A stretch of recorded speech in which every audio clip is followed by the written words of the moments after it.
अगला जो टॉपिक हमारा बेटा इस चैप्टर का है वो है plastics.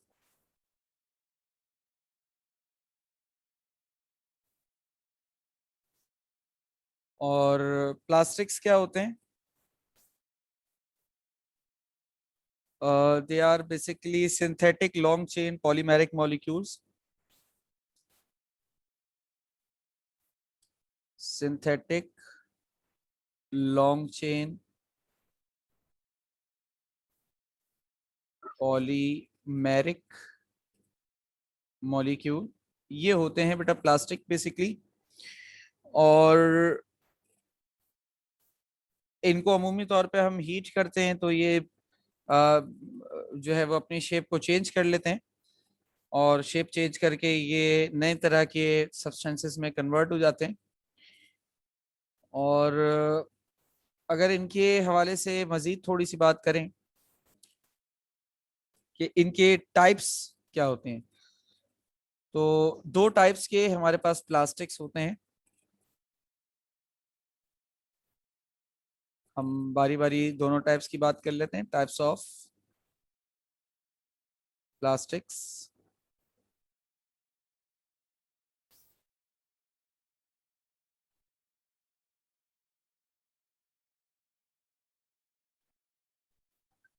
Number one is thermo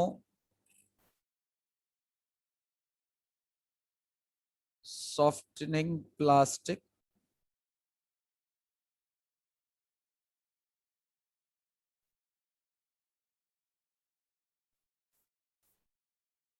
thermo softening plastics होते हैं। अच्छा, थर्मो सॉफ्टनिंग प्लास्टिक्स क्या होते हैं?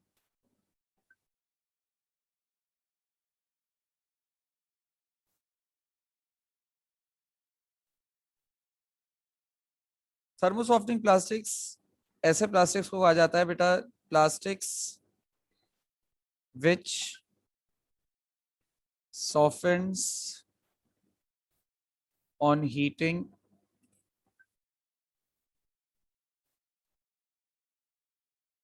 and hardens on cooling. Plastics which softens on heating and hardens on cooling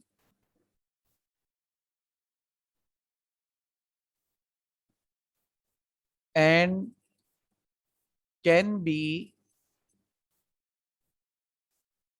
recycled again and again. ठीक है, ऐसे प्लास्टिक्स बेटा जो बार बार सॉफ्ट जिनको करा जा सके और हीट करके, और उनको ठंडा करके बार बार हार्ड कर दिया जा सके, ऐसे जो प्लास्टिक्स होते हैं उनको हम थर्मो सॉफ्टनिंग प्लास्टिक्स कहते हैं। यानी कि उनको सॉफ्ट कर लिया जाता है बाय मींस, मतलब बार बार रिसाइकल हो सकते हैं। अच्छा, अगर इन प्लास्टिक्स की हम एग्जाम्पल की बात करें तो इनके एग्जाम्पल्स में हमारे पास जो हमें इसकी एग्जाम्पल्स मिलती हैं उसमें पीवीसी है, नायलॉन है, नायलॉन, पीवीसी। ठीक है, पीवीसी, नायलॉन और पॉलीथीन, पॉलीथाइलीन जैसे आप कह सकते हैं, या पॉलीईथीन कह सकते हैं, ये सब शामिल है। यानी बेटा असल में होता ये है कि इस दुनिया में दो तरह के प्लास्टिक्स होते हैं। कुछ ऐसे प्लास्टिक्स होते हैं जिनको आपने एक मर्तबा तैयार किया, और तैयार होने के बाद आपने उसको अपने किसी भी मकसद और मसरफ में इस्तेमाल किया, उसके बाद वो प्लास्टिक या वो सब्सटेंस जो है वो खराब हो गया। ठीक है, अच्छा, अब आपने उसको क्या किया, आपने उसको डंप कर दिया। अब डंपिंग यार्ड से वो रिसाइकलिंग इंडस्ट्री के पास गया। रिसाइकलिंग इंडस्ट्री ने क्या किया, उस प्लास्टिक को दोबारा से मेल्ट किया, हीट करके या और मुख्तलिफ प्रोसेसेस अप्लाई करके उसको दोबारा से मेल्ट किया, और दोबारा से उसकी मदद से, उसी प्लास्टिक की मदद से कोई दूसरी चीज बना ली। मतलब पहले मिसाल के तौर पे वो प्लास्टिक एक एक बाउल था, बाद में पिघलाने के बाद वो प्लास्टिक से हमने एक पेन की रिफिल बना ली, एक पेन का कैप बना लिया। मतलब वो कुछ भी, देन उसको हम मैन्युफैक्चर किसी भी सूरत में कर सकते हैं, उसका प्रॉब्लम नहीं है, लेकिन मैन्युफैक्चर उसको कर सकते हैं, यानी कि रिसाइकल कर सकते हैं। तो ऐसा प्लास्टिक कहलाता है थर्मो सॉफ्टनिंग प्लास्टिक, ठीक है ना, जो बार बार हीट करने पर सॉफ्ट हो सके और हार्ड हो सके अगेन एंड अगेन, ठीक है। दूसरी टाइप होती है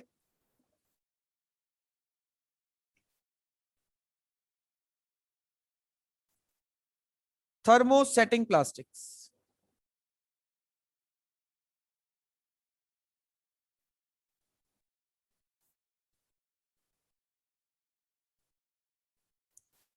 अच्छा, थर्मोसेटिंग प्लास्टिक्स का क्या इशू है?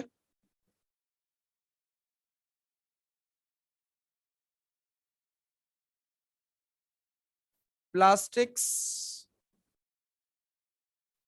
which do not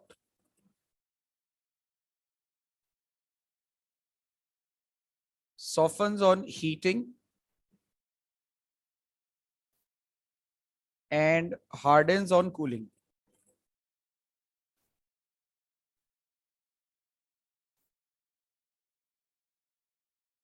And cannot be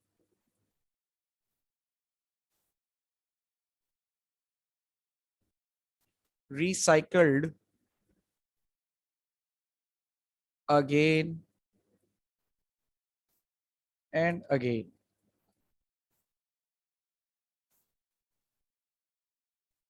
are called as thermo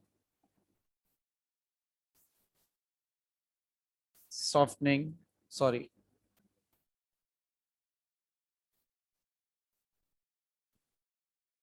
thermo setting plastics.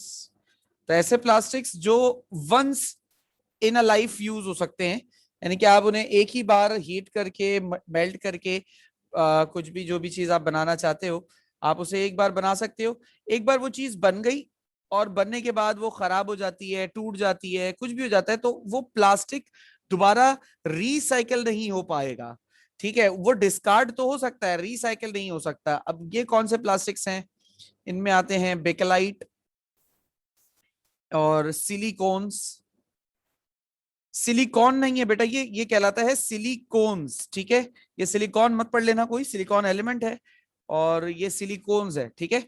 तो ये ऐसे प्लास्टिक्स होते हैं जो आप एक मर्तबा हीट करो तो ये मतलब हीट करके मेल्ट कर दिया आपने, उसके बाद ये दोबारा से सॉफ्ट हार्ड होकर इन्होंने कोई अपना एक शेप एक्वायर कर लिया, कोई फाइनल प्रोडक्ट आपने बना ली। बस ये फाइनल प्रोडक्ट जो बन गई है आपके पास, ये आपके पास एक बार ऑब्टेन हो गया, अब दोबारा से आप इसे रिसाइकल नहीं कर सकते। इसे कहते हैं थर्मोसेटिंग प्लास्टिक। इसमें कोई सवाल बेटा? सर मतलब कोई जिंदा मिसाल किसकी? क्या? थर्मोसेटिंग प्लास्टिक की यार मुझे काम की मुझे। थर्मोसेटिंग प्लास्टिक की एग्जाम्पल के लिए आप एक काम कर लो, कोई सस्ता सा स्विच बोर्ड ले लो, उसको जला के देख लो, वो जल जाएगा, मेल्ट नहीं होगा, क्योंकि ये जो स्विच बोर्ड्स होते हैं वो बैकलाइट प्लास्टिक्स के बने हुए होते हैं।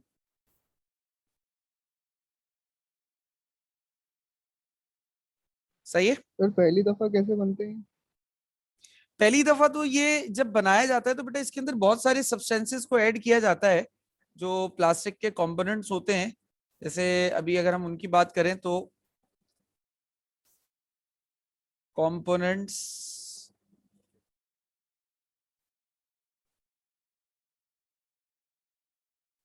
ऑफ प्लास्टिक्स, प्लास्टिक्स में तीन तरह के कंपोनेंट्स ऐड किए जाते हैं। तो इन कंपोनेंट्स को आप देख लीजिए, ये तीन तरह के कंपोनेंट्स हैं जो प्लास्टिक्स में ऐड होते हैं, और फिर इन्हीं की मदद से जो है वो प्लास्टिक समझ लें आपके पास कारामद होता है। तो वो तीन कंपोनेंट्स जो हैं आपके पास, सबसे पहला तो होता है प्लास्टिसाइजर, इसके बाद आ जाता है फिलर, और last but not least is stabiliser. ये तीन चीजें होती हैं जो प्लास्टिक के बनने में इस्तेमाल हो रही होती हैं। अब जो प्लास्टिसाइजर है, ये क्या होता है? ये कोई ऑर्गेनिक मटेरियल होता है, ठीक है ना, ऑर्गेनिक सब्सटेंस होता है ये कोई, अमूमी तौर पे जिससे पॉलीमेरिक मॉलिक्यूल बन रहा होता है। क्योंकि पॉलीमेरिक पॉलीमर्स क्या होते हैं ये मैंने आप लोगों को चैप्टर 6 में ऑलरेडी बताया हुआ है, इसलिए मैं पॉलीमर्स की तफसील में नहीं जा रहा हूँ। प्लास्टिक्स बेसिकली पॉलीमर्स को ही कहते हैं, यानी पॉलीमेरिक रिएक्शन के बाद जो प्रोडक्ट ऑब्टेन होता है ना आपके पास, वो कहलाता है प्लास्टिक, ठीक है ना। तो ऑर्गेनिक सब्सटेंस है, और ये क्या करता है, ये इंक्रीज करता है इलास्टिसिटी, सब्सटेंस की इलास्टिसिटी बढ़ाता है, और ब्रिटलनेस को रिड्यूस करता है। अच्छा, ब्रिटलनेस क्या होती है बेटा, जैसे शीशे का ग्लास है, अब शीशा जो होता है अगर वो गिरा नीचे, गिर के टूट गया फौरन, उसी जगह आप एक स्टील की रॉड गिराइए जमीन पर उतनी ही ऊंचाई से, कुछ नहीं होगा उसे, ठीक है ना। ये क्या, ये है ब्रिटलनेस। जैसे देखिए, ये मेरे पास एक रॉड है स्टील की, इसके मैं दोनों जानिब इस तरह से फोर्स लगाऊंगा ना, तो कुछ टाइम के बाद इस रॉड में ना नेकिंग होगी, वो टूटेगी नहीं बल्कि इस तरह से थोड़ी सी लंबी हो जाएगी और बीच से थोड़ी सी पतली हो जाएगी, इसे कहते हैं necking. It is all because of elasticity. अगर ये ग्लास की तरह ब्रिटल होता तो जैसे ही मैंने फोर्स लगाना शुरू किया था, इसमें यहाँ बीच में क्रैक आ जाता। समझ गए बात? इलास्टिसिटी और ब्रिटलनेस दोनों समझ में आ गया होगा। Yes clear? सर। अच्छा, फिलर क्या करता है, फिलर इंक्रीज करता है स्ट्रेंथ को प्लास्टिक की, और फायर रेजिस्टेंस पैदा करता है। फायर रेजिस्टेंस कह लो या टेम्परेचर रेजिस्टेंस कह लो, कुछ मतलब प्लास्टिक्स के जो मॉलिक्यूल होते हैं ना, वो बड़े हल्के होते हैं, जरा से भी टेम्परेचर फ्लक्चुएशन के ऊपर ना जल जाते हैं। तो फायर रेजिस्टेंस बढ़ाने के लिए उसमें फिलर्स ऐड कर दिए जाते हैं। और last but not least is stabiliser. Stabiliser antioxidants होते हैं, और इन एंटीऑक्सीडेंट्स का काम ऑक्सीडेशन को रोकना होता है। और ऑक्सीडेशन क्यों रोकी जाती है? क्योंकि प्लास्टिक्स जो है ना, वो केमिकल डिग्रेडेशन का शिकार हो जाते हैं, यानी कि रखे रखे टूटने वाली मिसाल सुनी है ना, जैसे लोहे पर जंग लगता है, वो आहिस्ता आहिस्ता कमजोर हो जाता है और कमजोर होके गारत हो जाता है। वैसे ही प्लास्टिक्स के साथ भी ऐसा हो सकता है, मतलब उसकी भी ऑक्सीडेशन हो सकती है और वो केमिकली डिग्रेड हो सकता है। उसे हम एक तरह की कोरोजन भी कहते हैं। याद होगा चैप्टर 5 में जब मैंने कोरोजन पढ़ाया था बेटा, तो मैंने ये आपसे कहा था कि कोरोजन सिर्फ मेटल पर नहीं होती, बल्कि कोरोजन तो नॉन मेटल्स पर भी होती है। तो ये जो आप अभी पढ़ रहे हो ना, chemical degradation, it is a type of corrosion. Chemical degradation, ये नॉन मेटल होने की वजह से इसके लिए ये लफ्ज इस्तेमाल हो गया, वरना ये कोरोजन की ही बात हो रही है यहाँ पर। क्लियर हो गया?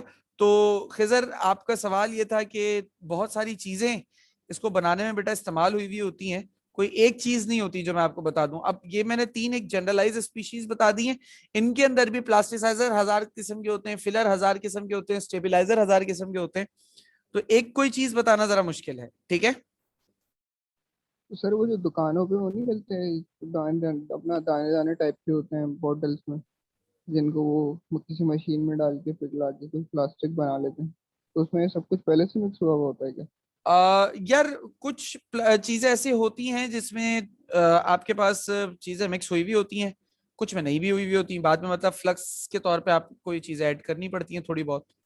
तो डिपेंड करता है कि आप चीज कौन सी ले रहे हो, सारा मसला ही आ जाता है। क्लियर? जी सर।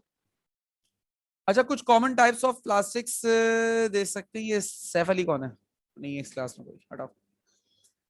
तो कॉमन टाइप्स ऑफ प्लास्टिक्स की अगर मैं बात करूं, तो सबसे पहले है पीई। पीई हम किसे कहते हैं बेटा? पीई हम कहते हैं पॉलीइथीन को, या फिर इसका एक और नाम होता है, इसे हम पॉलीथाइलीन भी कहते हैं बेटा, ठीक है। अच्छा, इसे कैसे बनाते हैं? ये हमारे पास इथीन है, इसके एन नंबर ऑफ मॉलिक्यूल्स को जब हम हाई टेम्परेचर और प्रेशर में रखते हैं, ट्रेसेस ऑफ ऑक्सीजन में, यानी कि ना के बराबर ऑक्सीजन, तो इन दोनों के जो सेंटर बॉन्ड होता है ये टूटकर आगे शिफ्ट हो जाते हैं, जिसकी वजह से छोटे छोटे मॉलिक्यूल्स मिलकर एक बहुत बड़े बड़े मॉलिक्यूल्स फॉर्म कर देते हैं। That's we called polythene. दूसरा क्या है? पीवीसी बेटा, इसे कहते हैं पॉलीविनाइल क्लोराइड। ये क्या है? ये है बेटा पॉलीविनाइल क्लोराइड।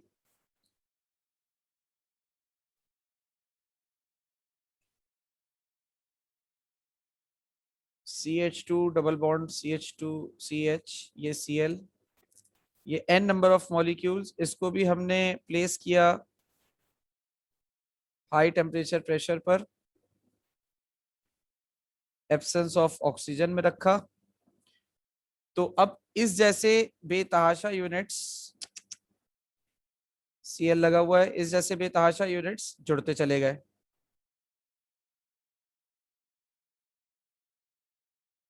ठीक है, समझ में आ गई बेटा बात?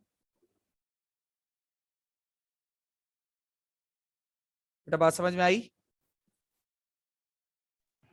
अच्छा, यहाँ मैंने दो जी यूनिट्स सर। को जोड़कर दिखाया है, यहाँ मैंने सिर्फ एक ही यूनिट लिखा हुआ है, उसका कोई मसला नहीं है। दो मैंने इसलिए दिखा दिया था कि आपको ये जो पॉलीथाइलिन जेन्युइनली है, ये आपको समझ में आ रहा हो कि पॉलीविनाइल क्लोराइड है क्या असल में। इसके अलावा PVA होता है बेटा, और PVA मींस पॉलीविनाइल एसीटेट, और पॉलीविनाइल एसीटेट बिल्कुल पॉलीविनाइल क्लोराइड की जगह है, बस इस क्लोरीन मॉलिक्यूल की जगह एसीटेट मॉलिक्यूल लगा होगा, CH3COON।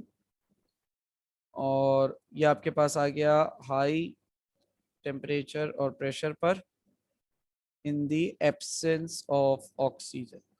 ठीक है, तो ये आपके पास CH2CH, CH2CH, एक एसीटेट मॉलिक्यूल इधर लगा हुआ है और एक एसीटेट मॉलिक्यूल इधर। अच्छा, ये यूनिट रुकेंगे नहीं, कंटिन्यूसली चलते जाएंगे। ये है पॉलीविनाइल एसीटेट। क्लियर हो गया बेटा?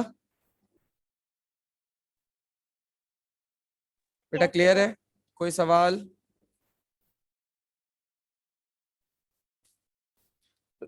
बेटा कोई सवाल, कोई कंफ्यूजन? सही, पॉलीविनाइल एसीटेट में पहले डबल बॉन्ड बनेगा ना? जी बेटा, गलती हो गई, अब सही है। जी सर। अच्छा बेटा, चलें फिर बाकी बात इंशाल्लाह आपसे कल की क्लास में करेंगे। कल की क्लास में ग्लास का टॉपिक इंशाल्लाह हम पढ़ेंगे, और ग्लास का टॉपिक पढ़ने के बाद हमारा चैप्टर नंबर 11 इंशाल्लाह ताला कंप्लीट हो जाएगा। और नेक्स्ट वीक तो, एक मिनट,